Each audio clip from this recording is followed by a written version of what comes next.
A paz do Senhor para os irmãos. Vamos ler um texto que se encontra em 1 Coríntios, a primeira carta de Paulo à igreja de Corinto, no capítulo 13,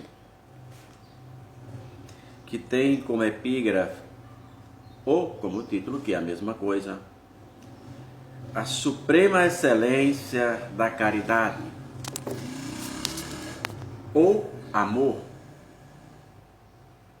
Paulo diz assim: ainda que eu falasse a língua dos homens e dos anjos, e não tivesse caridade, seria como metal que soa ou como sino que tine. Ainda que tivesse o dom de profecia, conhecesse todos os mistérios, toda a ciência, ainda que tivesse toda a fé de maneira tal que transportasse os montes, e não tivesse caridade, nada seria.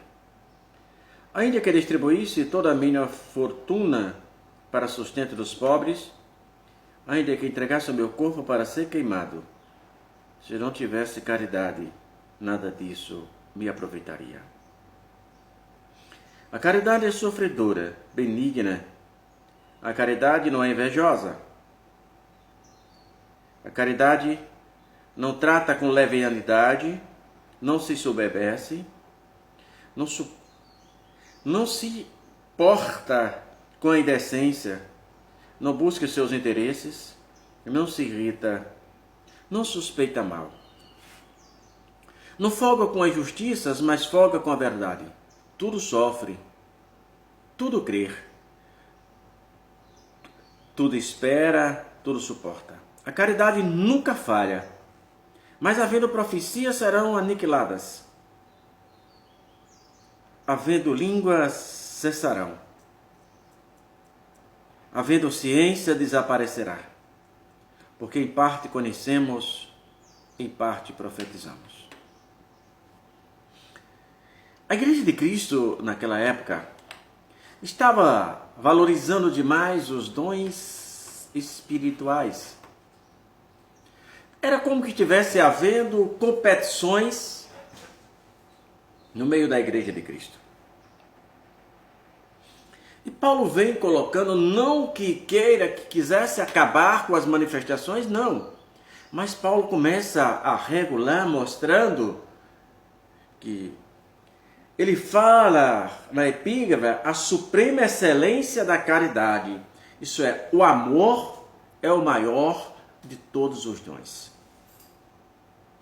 Certa feita aqui mesmo na cidade de Mora, em Dom Macedo Costa, Bahia, havia uma mulher grávida na igreja, e na hora do culto, que o carro do pastor, o carro novo, na hora do culto essa mulher desmaiou no meio da igreja. Mas ele disse que não podia não, porque estava no culto. Teve que esperar um carro da saúde chegar. A pergunta é, qual é a finalidade do culto? Que amor esse cidadão tinha, que a alma para Jesus está em primeiro lugar. A alma, o verdadeiro sentido de um trabalho, de um culto, é alcançar pessoas. E a maior prova seria essa. Paulo fala, quem é que desce o seu corpo para ser queimado? Por que Paulo diz isso? Irmãos, lembra de Ananias e Safira? Que enquanto a igreja fazia as coisas pelo espírito voluntário, por algo que partia lá de dentro do seu coração, Ananias e Safira queriam pegar carona. Eles não foram mortos porque deram parte do dinheiro. Deram morte pelo seu maligno, eles morreram pelo seu maligno coração, que deixou Satanás entrar, porque mentiram. Não foi porque deu parte da fazenda, da herdade. Foi porque mentiram. Não interessa, porque para Deus não interessa. Deus, irmão, o que precisamos compreender é que Deus não olha o que você está fazendo, mas por que você está fazendo. O que é que está por trás? Qual é o real objetivo daquilo que você está fazendo? Você quer realmente levar as almas até Jesus Cristo? Ou quer crescer no ministério? Ou quer ser visto? Certa feita participava da reunião de obreiro e um presbítero disse assim: pastor, ele era presbítero aqui no povoado, aqui perto do comércio de Jaguaripe. Inclusive, na ausência dele, eu fiquei dando assistência lá um tempo. Que dizia assim: eu quero que o senhor me libere para eu ir mais para próximo a Salvador, porque lá eu serei visto e aqui eu não. As pessoas estão querendo ser visto. E os dons, o que é que eu quero falar? Alguém é convidado para pregar a palavra de Deus? Principalmente nos meios assembleanos, se ele não falar em línguas estranhas, ele não é pregador. Se ele não falar meia hora em línguas estranhas, não é pregador. Se ele não virar para o pastor e entregar uma profecia, não é pregador. Mesmo que não seja de Deus. Jesus chamou para pregar a palavra de Deus. O cara fala meia hora em línguas estranhas. É ensinamento de Paulo? Ou Paulo falou sobre isso? Quando você está falando em línguas estranhas, você está edificando a você mesmo. E esse não é o objetivo de quando te chamam para pregar. Você não pode. A palavra de Deus está acima dos dons. Quem edifica o homem não é você falando línguas estranhas. Quem edifica a igreja é a palavra de Deus. A Bíblia está escrito: a fé vem pelo ouvir e ouvir a palavra de Deus. Você pode sapatear, você pode falar línguas estranhas, você pode curar os enfermos, nada disso edifica a igreja. O que edifica a igreja é o pão vivo. A Bíblia de Paulo diz que a palavra de Deus é viva e eficaz e mais penetrante do que uma espada alguma de 2 gumes e penetra até na divisão da alma e do espírito. É através da palavra, só através da palavra de Deus, a libertação espiritual. Não há outro mecanismo de o homem alcançar. O escritor de Hebreus, no seu capítulo 10, e o versículo 37 a 38, ele diz: ainda um pouquinho de tempo, o que há de vir virá e não tardará. Mas o meu justo viverá da fé, e se ele recuar, minha alma não tem prazer nele. Precisamos estar... E como é que a fé? A fé só vem pelo ouvir a palavra de Deus. Então, existe momento para falar línguas estranhas? Existe. Mas Juraci, mas eu não me controlo. Então, aí o negócio já pesou agora. Há 3 tipos de línguas estranhas. O cara se alegra, a própria carne. O próprio Satanás fala línguas estranhas, que é realmente estranha mesmo. E a língua de anjos. As coisas de Deus, a Bíblia diz que são com ordem e decência. O espírito que está no profeta é sujeito ao profeta. E se o espírito que está no profeta não se sujeita ao profeta, esse espírito não é de Deus. Certa feita, cidade de Bom Jesus da Lapa, Bahia.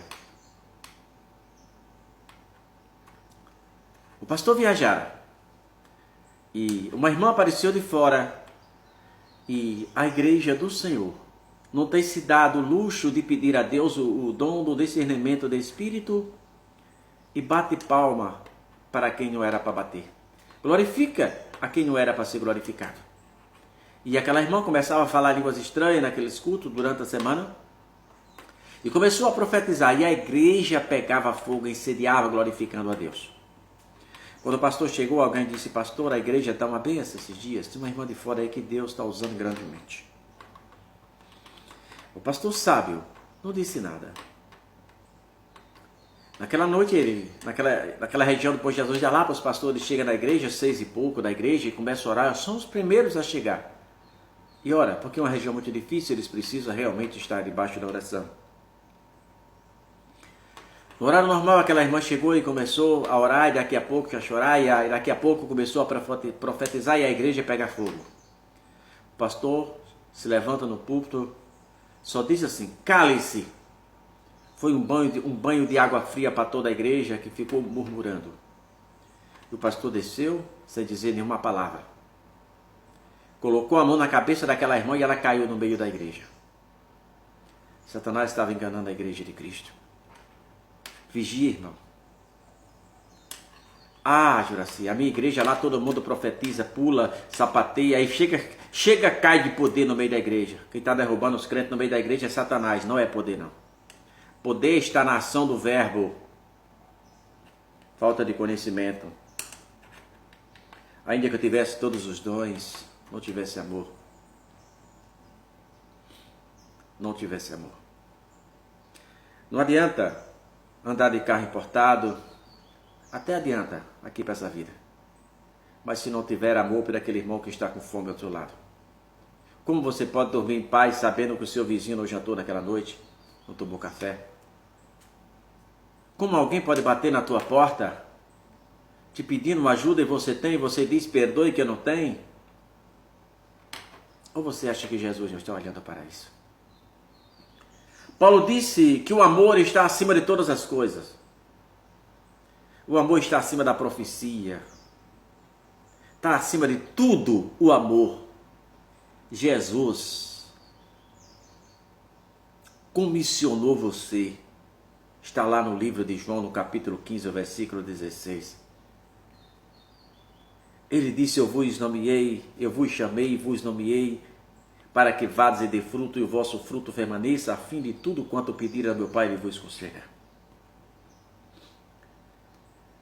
Ainda que eu falasse a língua dos anjos, dos homens, se não tivesse amor, de nada serve. Ah, irmão, você não será medido pelo que você fala. Pelo que você fala, você é medido perante as leis do nosso país. Mas perante Deus, você é medido perante o conteúdo. O que é que você tem no seu coração?